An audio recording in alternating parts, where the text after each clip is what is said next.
Hippo और बाघ की दुश्मनी। जंगल में हिप्पो और बाघ दोनों जानी दुश्मन रहते थे। वो कभी गलती से भी एक दूसरे का आमना सामना नहीं करते थे। उनकी दुश्मनी से बाकी के जानवर परेशान हो गए थे। एक दिन की बात है, बंदर दलदल में फंस जाता है। वो मदद के लिए चिल्लाने लगता है कि तभी वहां बाघ और हिप्पो दोनों आ जाते हैं। उन दोनों को देखकर बंदर कहता है, प्लीज मुझे दलदल से बाहर निकालो, नहीं तो मैं यहाँ फंसकर मर जाऊंगा। प्लीज मेरी मदद करो। बंदर, मैं तुम्हारी मदद करूंगा। ये हिप्पो शरीर से भारी है, ये तुम्हारी मदद नहीं कर पाएगा। अरे जा रे जा बाघ, तुझे मेरी ताकत का अंदाजा नहीं है और तू मुझे भारी कैसे बोल सकता है। बंदर देख, तेरी मदद मैं करूंगा, बस मैं। अरे यूं झगड़ने के बजाय मुझे यहाँ से बाहर निकालो, बाद में जो करना है वो कर लो। कभी बाघ बंदर को बचाने जाता तो हिप्पो उसे रोकता, और हिप्पो अगर बंदर को बचाने जाता तो बाघ उसे रोकता। इस तरह से बस वो एक दूसरे से झगड़ते रहते हैं। तभी वहां हाथी आता है।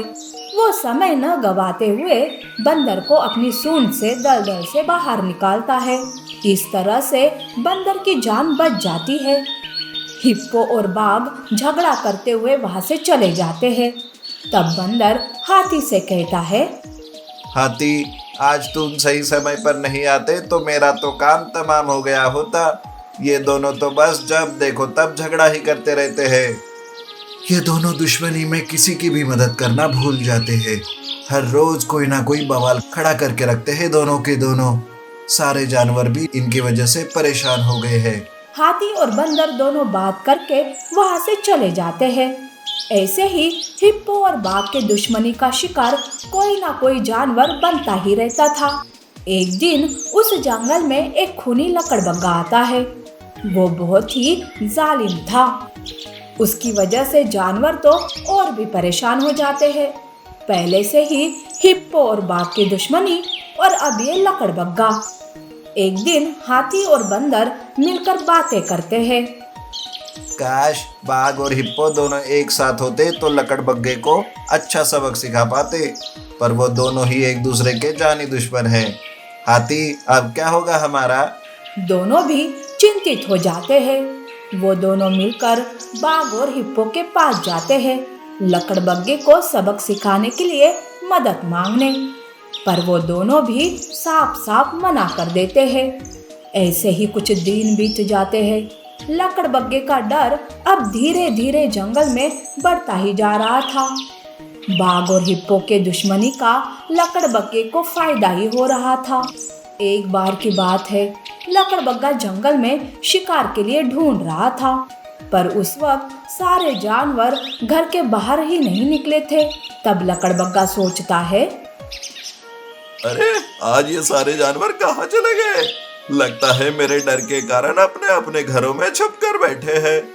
पर मैं भी कुछ कम नहीं, अभी सबको घर से बाहर निकालता हूँ।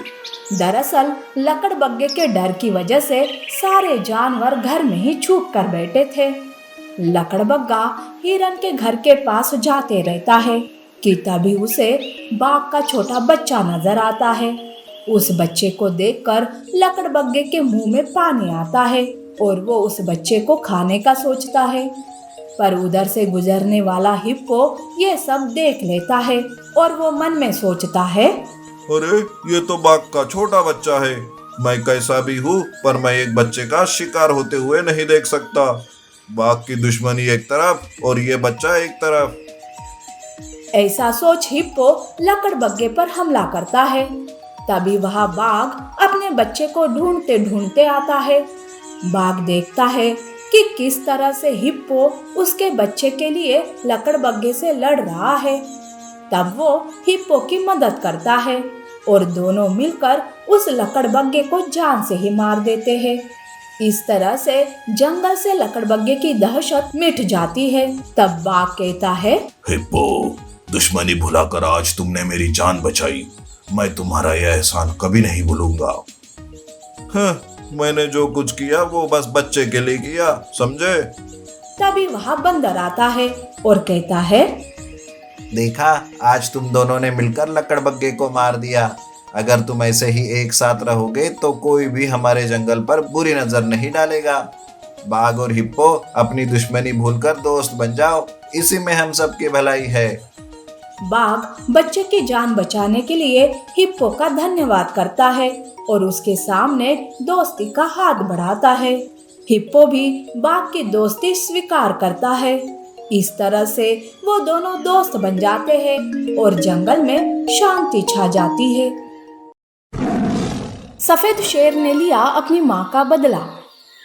जंगल में किसी भी खूंखार जानवर का कोई खतरा नहीं था, इसीलिए शेरनी सिम्बा को अकेला छोड़कर शिकार पर जाती है। सिम्बा अकेला ही खेल रहा था, वो दूध के जैसे सफेद था। उसी वक्त वहाँ एक बाघ आता है। वो सिम्बा को देख लेता है। बाघ सिम्बा पर हमला करने जाता है कि तभी बीच में एक रंगीन शेर आता है। खबरदार बाघ, जो बच्चे को हाथ लगाया तो एक मासूम बच्चे पर हमला करना तुम्हें शोभा नहीं देता। पहली बार बाघ को देखकर सिम्बा घबरा जाता है, वो रोने लगता है। बाघ भी रंगीन शेर की बात नहीं सुनता और वो सिम्बा की तरफ बढ़ता है। तब रंगीन शेर बाघ को मार मार कर वहां से भगा देता है। तब तक वहां जंगल के जानवर इकट्ठा हो जाते हैं। रंगीन शेर डरे हुए सिम्बा को प्यार से सहलाते रहता है कि तभी वहां शेरनी आती है। अचानक इतनी भीड़ देखकर वो चकित हो जाती है। अरे तुम सब यहाँ भीड़ करके क्यों हो? क्या हुआ? और ये रंगीन शेर यहाँ कैसे? सिम्बा को क्या हुआ?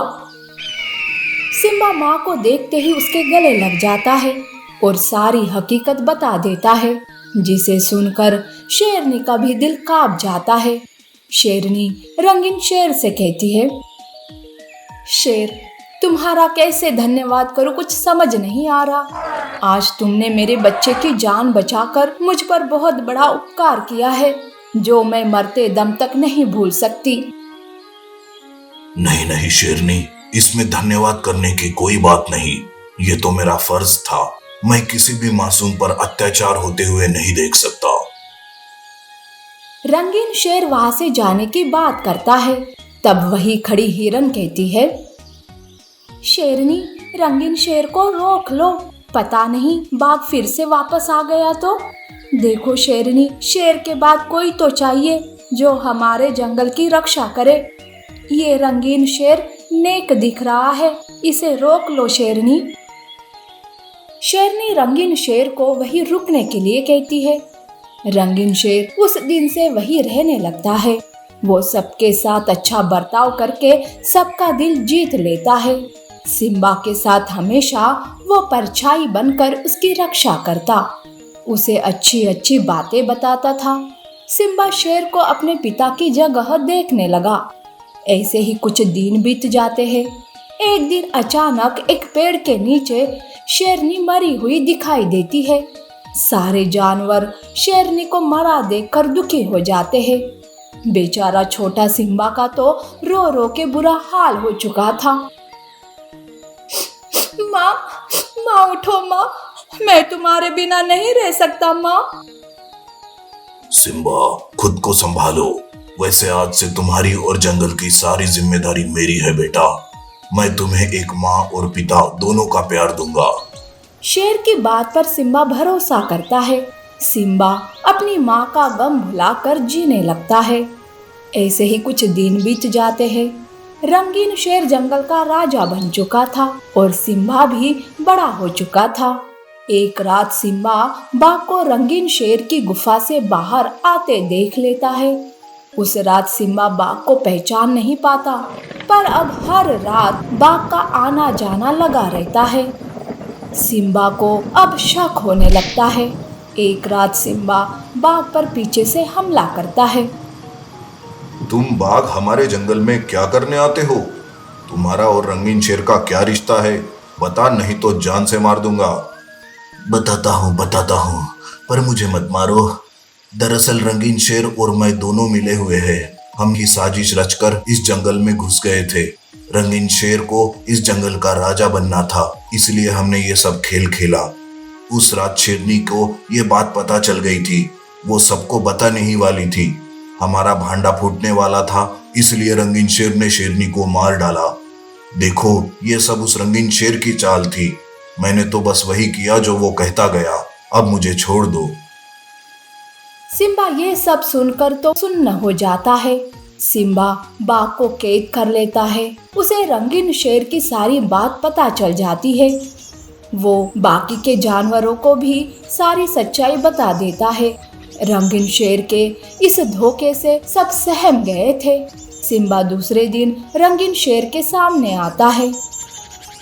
धोखेबाज, तुम्हारा खेल अब खत्म हो चुका। बाघ ने सब बक दिया। इतने सालों से तुमने हमें अच्छा बेवकूफ बनाया, पर आज नहीं।